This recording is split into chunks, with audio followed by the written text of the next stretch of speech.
이 세상에는 어리석은 교환들이 많이 있어요. 바꾸는 거, 교환이 많이 있어요. 그러니까 나는 하찮은 것을 주고 아주 좋은 것을 받으려고 하는 게 우리 인간들의 마음입니다. 그런데 세상살이는 그렇게 뜻대로 되지 않습니다. 오히려 반대의 경우가 더 많아.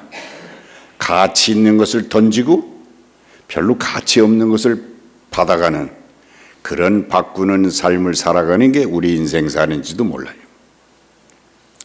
제가 저 후러싱 쪽에 그 유니온 스트리트 쪽에는 YMCA가 있는데 거기에 제가 운동을 좀 다닌 적이 있었습니다. 몇 년간 아침에 가서 이제 운동을 하고 있었을 때 그때 늘 만나는 사람이 한 사람이 있었어요. 나이는 당시에 한 50쯤 되는 그런 중년인데 신앙생활을 아주 열심히 하려고 애를 쓰는 분이었어요. 근데 이 사람이 당뇨가 있어요. 근데 나도 당뇨 회원이니까 그래서 그 사람이 아침에 오면 그 당뇨에 대해서 이렇게 물어봅니다. 저한테. 그럼 제가 잘 안내해 주고 그렇게. 근데 당뇨에 대해서 이렇게 얘기할 때 가장 중요한 게 뭐냐면은 수치가 얼마냐. 당뇨 수치가. 현재 자고 나서 오늘 아침에 수치가 얼마냐. 이제 아침에 운동하러 왔으니까 그걸 제가 이렇게 묻습니다. 가끔. 그러면 그게 굉장히 높아. 그래서 내가 이거 너무 높은데 조심을 해야 될 것 같다. 근데 그렇게 높은 원인이 있어요. 그 사람은 식당 주방에서 일을 하는 사람이었어요. 그래서 저녁에 보통 10시쯤 끝나 일이. 그럼 그때 밥을 먹습니다. 10시에. 그때 밥을 먹으면서 헛헛한지 꼭 소주 한 병을 먹습니다. 그래서 저녁 먹으면서 반주 겸 해가지고 소주를 한 병씩 늘 먹는다고 그렇게 얘기를 하고 있어요. 교회를 열심히 다닌다는 사람이 그리고 당뇨를 걱정한다는 사람이 술이 그렇게 술술 넘어가니까 그게 되겠어요? 그러니까 당뇨가 자꾸 높아지는 거지. 그래서 내가 그 사람한테 얘기를 하죠. 당뇨가 지금 당신한테 문제니까 술을 버리고 당뇨를 잡든지 아니면 술을 취하고 당뇨를 높이든지 둘 중에 하나를 해야 되겠다. 그런데 이제 그 다음 날에 이제 또 만나지 않습니까? 만나면 목사님, 또 지난밤에 술 일병을 했습니다. 근데 말도 안 했어요. 말을 안 들으니까. 근데 어느 날이었어요. 저한테 또 오더니 목사님, 또 술을 먹었습니다. 저를 위해서 기도 좀 해주세요. 내가 화가 났어요. 우리 교회 다니는 교인이라면 내가 화 못 내. 그렇죠? 화를 못 내. 최 목사님도 여러분들을 향해서 그렇게 화를 못 낼 거예요. 근데 나는 그 양반이 다른 교회 다니니까 마음 놓고 화를 냈지. 내가 왜 당신을 위해서 기도합니까? 그래서 내 기도 받기 전에 당신 버릇을 고치세요. 습관을 고치세요. 술을 끊으세요. 근데 여전히 못 끊어. 여전히 못 끊어. 계속 당뇨 가지고 사는 거예요. 오늘 본문에 보니까 하나님도 아주 분노에 찬 그런 모습을 우리에게 보여주고 있습니다. 하나님의 백성이라고 그래서 그렇게 지켜주었는데 너들 하는 모습을 보니 화가 난다는 것입니다. 화가 나신 하나님께서 인간들과 싸우겠다고 그렇게 선언하셨어요. 인간의 행위가 얼마나 섭섭하면 그렇게 말씀하셨겠어요. 그러나 분명한 것은 하나님이 화가 나시면 우리 인간은 비극적인 삶을 살 수밖에 없다는 것입니다. 하나님이 화가 나셔서 말씀하셨어요. 10절입니다. 너를 향해 분노하는 내가, 하나님이 내가 심하다고 하지 말고 여기저기 동서남북의 사람들을 보내서 누가 심한가 그것을 알아보라. 11절입니다. 어느 나라가 그 신을 신 아닌 것과 바꾼 일이 있느냐? 그러나 나의 백성은 그 영광을 무익한 것과 바꾸었도다. 다시 말해서 하나님을 이 세상의 허접 쓰레기 같은 더러운 것과 바꾸면서 산다는 거예요. 하나님의 영광을 아무 가치 없는 무익한 것으로 바꾸었다는 것입니다. 잘 들으세요. 13절 말씀 잘 들으세요. 내 백성이 두 가지 악을 행하였나니 곧 생수의 근원되는 나를 하나님을 버린 것과 그리고 스스로 웅덩이를 판 것인데 그것은 물을 저장하지 못할 터진 웅덩이니라. 그랬어요. 두 가지.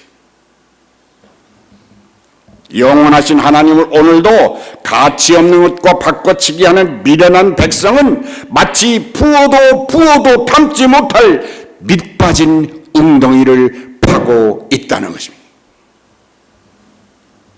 이 지적이야말로 오늘을 살아가는 우리를 향한 말씀인 것을 알아야 돼요. 인간들이 생각하는 부유가 추구하는 행복이 얼마나 헛된 일인가 그것을 성찰하라는 것입니다. 이 경고가 이제 한 해의 전반기를 막 돌아가고 있지 않습니까? 오늘 이제 5월 말이니까 이 돌아가는 이 시기에 이 길목에 우리에게 들려주는 하나님의 놀라운 은혜의 메시지인 것을 아시기 바랍니다. 2023년 이 봄날의 한가운데서 우리는 우리의 이익과 내 성취를 위해서 하나님의 영광을 무익한 것으로 바꾸며 살지는 않았는지 그것을 돌아보라는 것입니다. 처음 잘못된 각도를 잴 때 약간 틀어지면 그게 5도쯤 되는데 그것이 끝으로 가면 어떻게 돼? 90도로 틀어지게 돼. 하나님의 마음을 기쁘시게 하고 충성스러운 성도가 되기 위해서는 지금 매진해야 된다는 것입니다. 세상에서 제일 불쌍한 사람은 절반의 크리스찬, 반은 세상에, 반은 교회, 그렇게 발을 걸치고 사는 사람들이 제일 불쌍한 사람들. 어떤 사람이 죽어서 이제 천국에 갔대요. 갔더니 안내를 맡은 천사가 이 사람을 데리고 일단 관광부터 시작한대. 그러니까 여러분들도 죽으면 이제 관광하는 거예요. 예, 관광하기 시작했는데 가다가 어떤 코너를 이렇게 돌아가는데 그 코너가 굉장히 우중충하더라는 겁니다. 근데 거기 한 청년은 아니고 한 중년쯤 되는 사람이 거기에 있는데 그 사람이 팬티 한 장만 걸치고 옷 홀딱 벗고 팬티 한 장만 걸치고 앉은 것도 아니고 쓴 것도 아니에요. 왜 그러냐? 바닥이 너무 찬 거야. 너무 차서 앉을 수가 없어요. 그런데 천정은 또 너무 낮아. 근데 거긴 굉장히 뜨겁더라는 거야. 그러니까 안에는 차갑고 위에는 뜨겁고 그러니까 엉거주 춤 서서 이 발을 구르고 있는 거예요. 팬티 한 장 걸치고. 그래서 이 사람이 안내하는 천사한테 물었습니다. 아니 저 사람은 어떤 사람이에요? 왜 천국이든 지옥이든 그리로 가지 않고 여기 저렇게 서 있습니까? 그랬더니 천사가 의미심장한 미소를 지으면서 말을 하는 거예요. 저 사람은 교회는 다녔는데 천국에 들어갈 수준은 아니고, 잘 들으셔야 돼. 그렇다고 지옥에 갈 만치 나쁜 사람도 아니에요. 그래서 양쪽에서 다 거절당한 사람입니다. 웃자는 얘기지만은 의미는 아주 큽니다. 여러분은 어떻습니까? 매일매일 부어주시는 하나님의 은혜를 간직하지도 못하고 터진 웅덩이에 담다가 마침내 다 잃어버리고 흘려버리지는 않는지 돌아보라는 것입니다.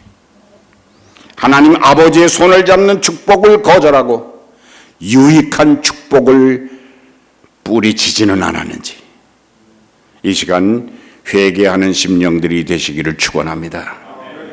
오늘 성경에 나오는 웅덩이는 비가 많지 않은 중동 지방에서 빗물을 저장하기 위한 것이었어요.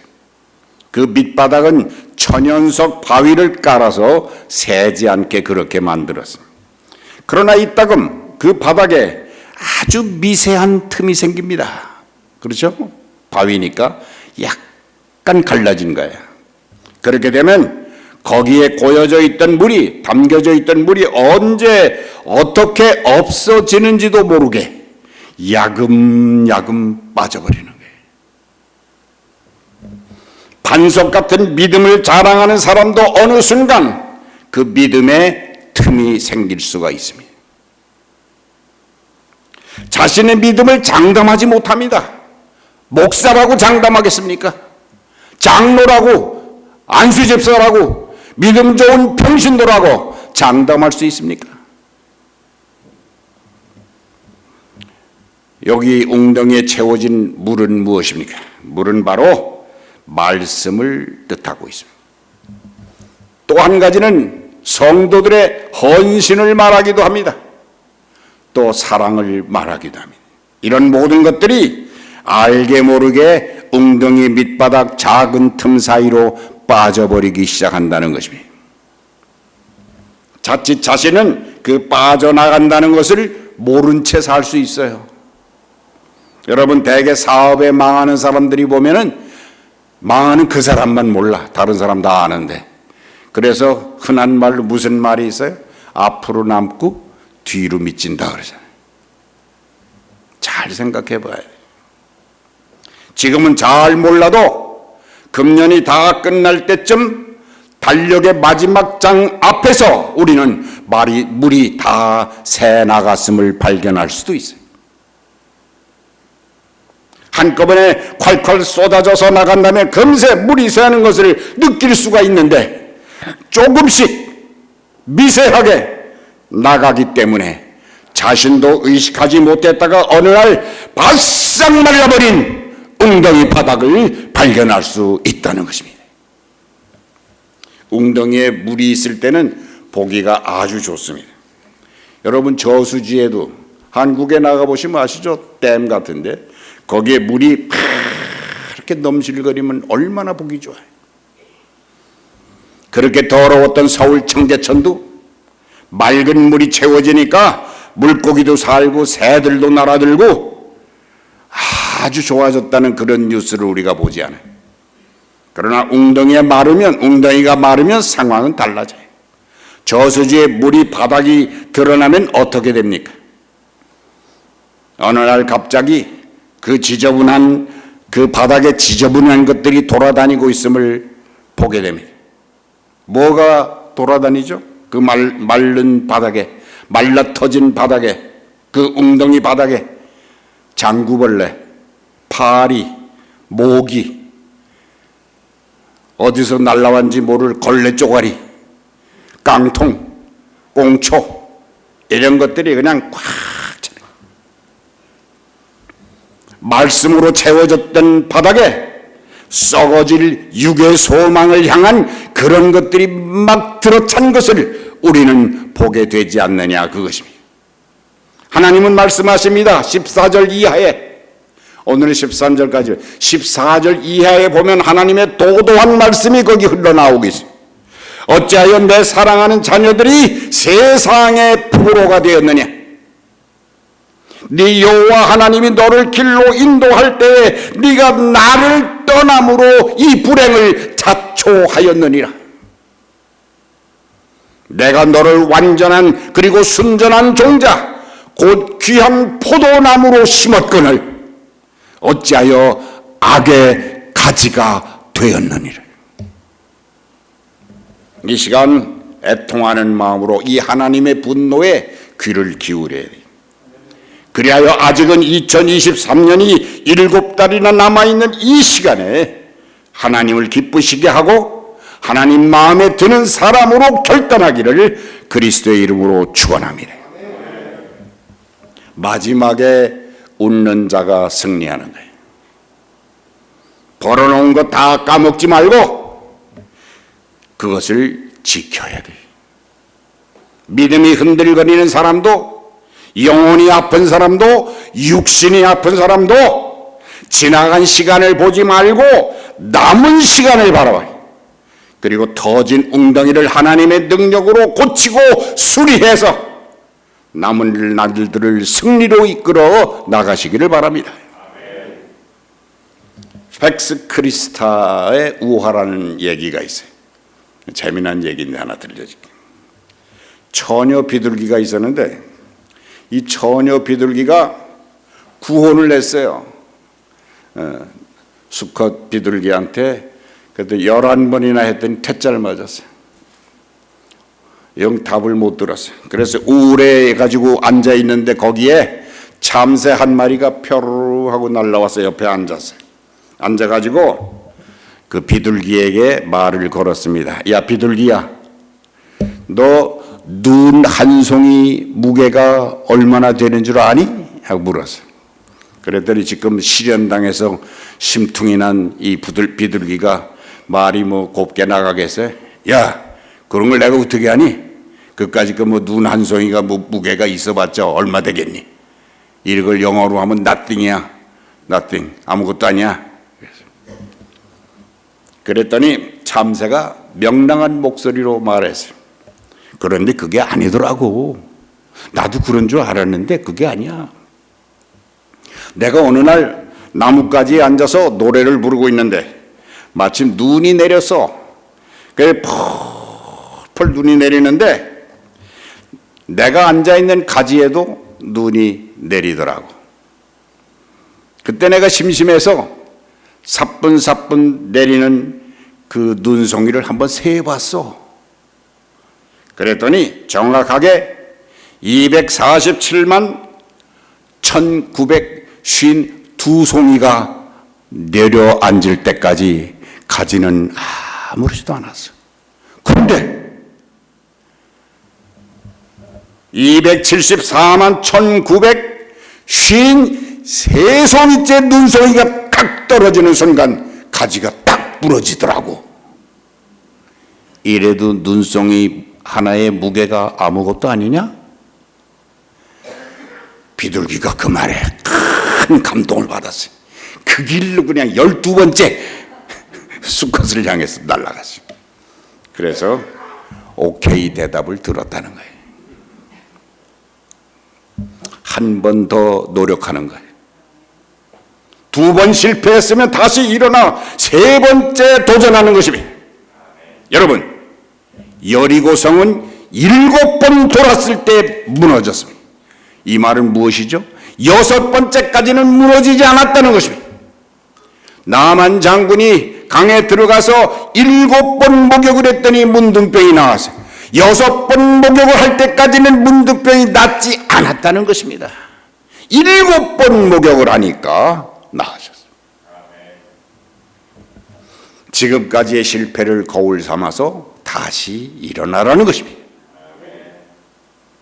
금년 들어 5달이 지나는 동안 하나님을 소홀히 생각하고 터진 웅덩이처럼 살아왔지만 다시 일어나서 하나님의 자녀다운 그리스도인이 되라고 오늘 본문을 통해서 명령하시는 줄을 믿습니다.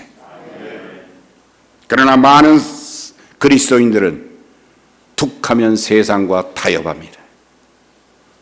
하나님은 하나님이고 세상은 세상이라고 말해요. 하나님보다는 실력과 재주와 운과 기회를 우선적으로 생각해요. 우리는 누가복음 12장 16절 이하에 나오는 한 부자의 비유를 기억하고 있어요. 이 부자의 이야기는 설교자의 단골 메뉴입니다. 아주 많은 목사들이 이 본문을 가지고 설교를 많이 하고 있어요. 여러분들도 많이 들으셨을 거예요. 그러나 성경에 나오는 은혜로운 말씀은 자꾸 들어야 은혜가 되는 겁니다. 몇 번 들었다고 그래서 단념해버리면 은혜는 찾아오지 않습니다. 그 본문엔 무슨 내용이 나옵니까? 한 부자가 농사를 지었는데 농사가 잘 됐어요. 그런데 여러분, 이 농사란 비를 적당히 주시고 햇빛과 바람을 하나님이 조절해 주셔야만 부자가 되는 거예요. 그러니까 성경에 등장하는 이 사람도 결국은 하나님이 도와주시는 것 때문에 부자가 됐어요. 그리고 그 농토에서 엄청난 수확을 올렸습니다. 풍년의 기쁨을 만끽했습니다. 그러나 그는 그 많은 수확을 앞에 놓고 감사하지 않았어요. 감사했다는 말이 없어. 앞만 뒤져봐도.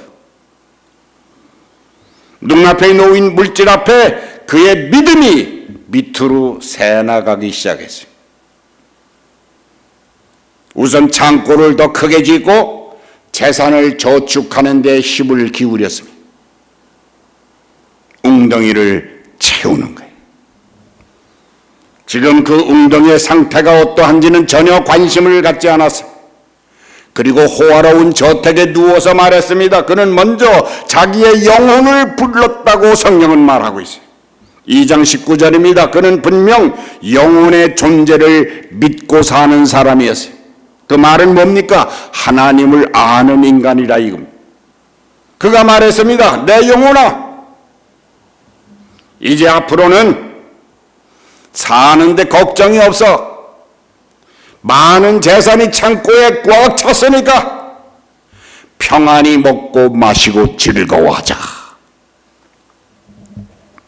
그는 영혼의 주인이 누구인지를 착각했어요. 하나님은 어처구니 없는 부자를 보시면서 말씀하셨습니다.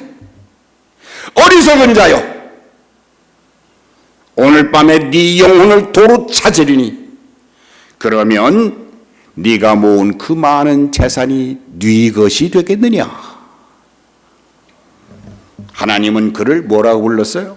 어리석은 자라고 불렀습니다. 어리석은 자의 특징은 무엇입니까? 자기 영혼의 주인이 누구인지를 모르는 사람. 세상과 타협하며 참 신이 누구인지를 모르는 어리석은 자. 터진 웅덩이를 부여잡고 물이 새는 것을 알지 못하는 자.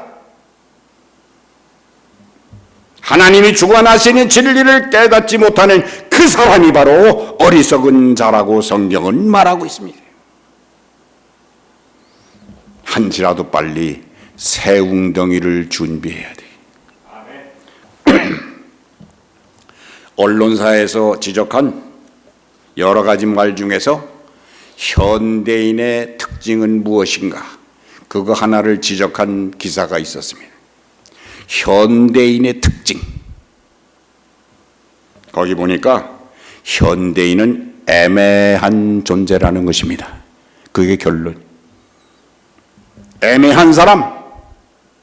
이것이 바로 현대인의 특징이라고 하는 진단입니다. 진리를 추구하는 것도 없어요.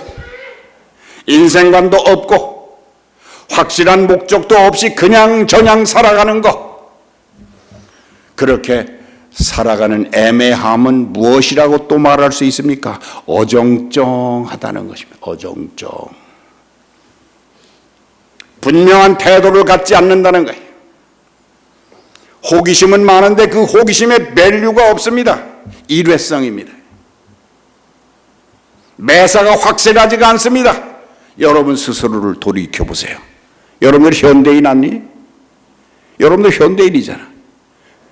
여러분들의 특징이 이렇다 이 말이에요. 어정쩡하다는 거예요. 미안하지만 그 어정쩡한 모습이 신앙에도 적용된다는 데 슬픔이 있어요. 신앙도 적당히 애매모호해. 그렇죠? 애매모호해. 이사야는 뭐라고 말하고 있습니까? 너희는 여호와를 만날 만한 때에 찾으라. 가까이 계실 때에 그를 부르라. 내 생각은 너희 생각과 다르며 내 길은 너희 길과 다르니. 분명한 태도로 여호와를 찾으라는 것입니다. 구멍 뚫린 인생에 매달리지 말고 가까이 계신 하나님을 보라는 것입니다. 생수이신 주님을 바닥에 쏟아버리지 말고 담겨진 은혜를 간수하라는 명령. 아직 2023년에 소망이 있습니다. 다시 힘을 내고 소생하는 힘을 얻어서 남아있는 2023년을 확실한 해로 만드시기를 바랍니다. 우리 모두 갑절의 은혜를 받아서 신령한 마음 웅덩이에 하나님의 놀라운 은혜로 채워지는 축복이 있어지기를 소망합니다. 기도하겠습니다. 하나님 감사합니다. 오늘 주신 말씀을 통해서 도전받고 새로운 마음으로 살아가는 우리 모두가 되게 해 주시옵소서. 터진 웅덩이를 잘 살펴서 터진 것을 막고 수리하는 우리 모든 신앙의 용사들 되게 해 주시옵소서. 감사하며 예수님의 이름으로 기도드렸사옵나이다. 아멘.